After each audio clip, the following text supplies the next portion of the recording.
কম সময়ে মজাদার টেস্টি জাতীয় কিছু খাবার বানাতে চাইছেন? তাহলে আজকের রেসিপিটা শুধুমাত্র আপনার জন্য। খেতে অত্যন্ত সুস্বাদু এবং মজাদার হয়। বাড়িতে একবার বানানোর অনুরোধ রইল। আর রেসিপিটা ভালো লাগলে চ্যানেলটিকে সাবস্ক্রাইব করে নেওয়ার অনুরোধ রইল।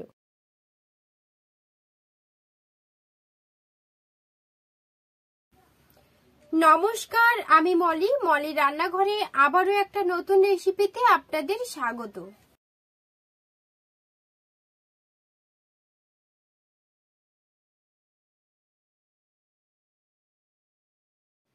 তো সবার ফার্স্ট যেটা করছি, এখানে দেখুন কড়াইশুঁটি নিয়েছি 300 গ্রামের মতো। আর কড়াইশুঁটিটাকে ছাড়িয়ে খুব ভালো করে পরিষ্কার করে ধুয়ে নিয়েছি। এবার কড়াইশুঁটির মধ্যে দিয়ে দেব 2 থেকে 3টে রসুন কুচি, একটা দিচ্ছি হাফ আদা কুচি, 3টে কাঁচা লঙ্কা আর দিচ্ছি ধনেপাতা। এবার দেব একটা ডিম।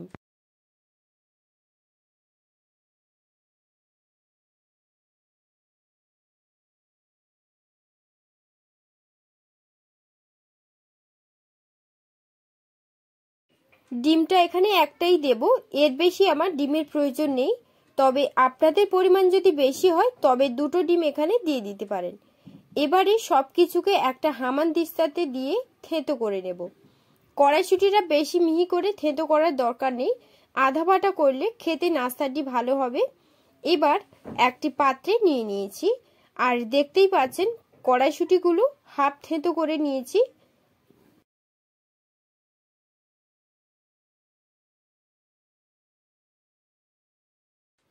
এরপর এই থেঁতো করা মটরের মধ্যে দিয়ে দেব 2টো মিডিয়াম সাইজের পেঁয়াজ কুচি, 1 চামচ চিলি ফ্লেক্স, হাফ চামচ লঙ্কা গুঁড়ো, স্বাদ মতো লবণ, হাফ চামচ ভাজা মশলা। আর এই ভাজা মশলাটা আমি জিরে, ধনে, লঙ্কা, তেজপাতা, শুকনো লঙ্কা কড়াইতে নেড়ে বেটে রেখেছিলাম। এবার দিয়ে দেব 3 চামচ বেসন, 1 চামচ ম্যাগি মশলা। এবার প্রত্যেকটি মিশ্রণ খুব ভালো করে মিশিয়ে নেব।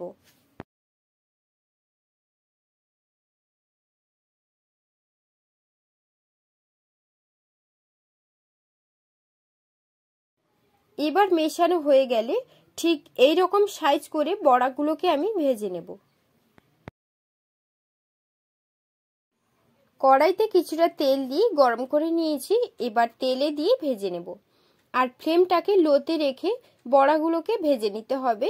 পরপর করে বড়াগুলোকে তেলে দিয়ে দেব।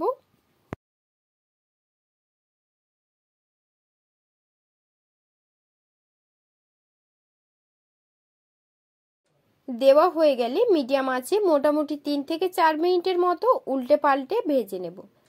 আর ভাজার সময় ফ্লেমটা লোতে রাখতে হবে, না হলে ওপর পিঠটা পুড়ে যাবে আর মুচমুচে ভাবটা কিন্তু আর হবে না। উল্টে পাল্টে নাস্তাগুলোকে ভেজে নেব।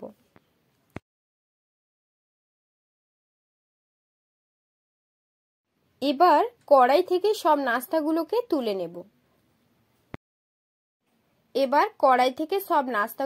তুলে নেব। আর বাদবাকি নাস্তাগুলোকেও সেম প্রসেসে ভেজে নিয়েছি। এবার তুলে একটি সার্ভিং প্লেটের মধ্যে নিয়ে নিয়েছি। দারুণ স্বাদের এই রেসিপিটি বাড়িতে একবার বানিয়ে দেখবেন, আশা করব আপনাদের কাছে অনেক ভালো লাগবে। আর আশা করব রেসিপিটি আপনাদের কাছে অনেক ভালো লেগেছে। ভালো লাগলে লাইক, কমেন্ট, শেয়ার করবেন। আর পাশে থাকা বেল আইকনটি ক্লিক করে অল অপশনটিতে ক্লিক করে রাখবেন। নতুন নতুন রেসিপি সব দেখা হচ্ছে পরবর্তী নেক্সট কোনো ভিডিওতে। আপনারা ভালো থাকবেন, সুস্থ থাকবেন। ধন্যবাদ।